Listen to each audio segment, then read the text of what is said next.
The counteroffensive is very, very important, but there's a huge problem. And what is it? Air power. The Russians have air power. The Ukrainians have minimal air power. And I'm not talking about attacking Russia. I'm talking about attacking Russians in Ukraine. It's a big problem. So Joe Biden, like usual, is a day late and a dollar short. Belarus is essentially an appendage of communist, well, fascistic Russia. And NBC News points out, well, now they're taking delivery of Russian nuclear weapons. So what some will say in this country is more of a reason to get the hell out. They seem to have exactly the opposite mindset that I do and play right into the hands of the enemy. So show more and more and more weakness to more and more aggression. That's the answer? No, I don't think so. I also don't think that this means that Russia is going to fire nuclear weapons here and there. I think it means that Putin is trying to show in every way he can, certainly symbolically, and especially to the weak underbelly in this country, that he can do something. So he's moving some nukes into Belarus. Go. Tonight, as Ukraine's counteroffensive in the east grinds forward,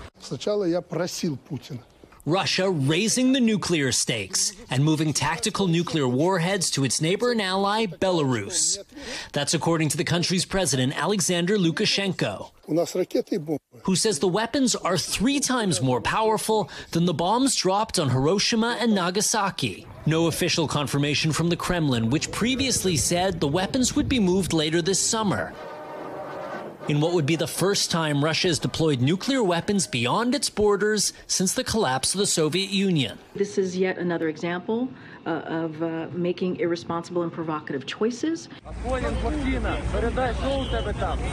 And in Odessa, families jolted from sleep this morning by Russian missile strikes. At least 3 civilians killed, Ukraine says, and 3 more in shelling in the eastern region of Donetsk.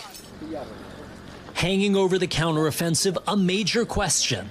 How effectively is Ukraine using the Western weapons supplied by the U.S. and NATO allies? To get answers, NBC News analyzed video from both the Russian and Ukrainian militaries, showing different angles of a single battle. It's early Thursday, June 8, in the southeastern region of Zaporizhzhia, and a fierce firefight is underway. Analysts say this appears to be the first time Ukraine has deployed American-made Bradley fighting vehicles in combat. This one appears to hit a landmine, damaging the treads and immobilizing the vehicle. But the Bradley's design shields the crew from the worst of the blast. They deploy smoke canisters to hide their movements. And when the smoke is thick enough, they make a break for it. Here's that disabled vehicle in Russian drone footage. We match the layout of these wrecks in both of the videos. The battle ends with several Bradleys lost, along with German-made Leopard tanks. Russian losses unclear. Retired U.S. Army General Stephen Twitty commanded Bradley units in Iraq and helped us gauge their effectiveness here. What's your assessment of how effectively the Ukrainians are using this equipment? What I would have preferred to have seen in that picture is a combined arms approach to their maneuver where they had tanks with them as well as overhead air coverage with them. That's the problem. They have very, very limited jet power, which is why they keep asking for jets. They can't manufacture them. Go ahead. But they're doing well for what they have right now. Russian troops later celebrating that disabled Bradley as a trophy of war. But the U.S. this week announcing it's sending 15 new vehicles as part of its latest $300 million aid package, resupplying a critical counteroffensive that's still in early days. Counteroffensives are tough, particularly with the Russians. The Russians may not be good at offensive warfare, but they're very good at defensive warfare.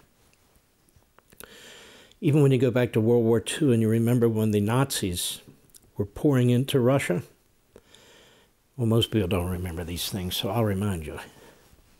And what did Stalin do? When they were heading towards Moscow, what did Stalin do? The Nazis are heading towards Moscow, and then the Russians encircled them in one of the greatest battles in American history. At one point on the Russian front or the German front, depending on which side you're on, there are almost 4 million soldiers fighting each other. I want you to think about that. About 1.5 million Germans and about 2.5 million Russians. Just unbelievable. The Russians take a beating every time, but they manage to show up afterwards. The counteroffensive is very, very important, but there's a huge problem. And what is it? Air power. The Russians have air power. The Ukrainians have minimal air power. And I'm not talking about attacking Russia. I'm talking about attacking Russians in Ukraine. It's a big problem. So Joe Biden, like usual, is a day late and $1 short. Now you might say, well, what about our dollars? They should have had those jets when I said they should have had those jets. And General Keane said they should have had those jets. And Commander Kemp of the British forces said they should have had those jets to protect themselves. And this damn thing might have been over already, but it certainly would be different than it is now.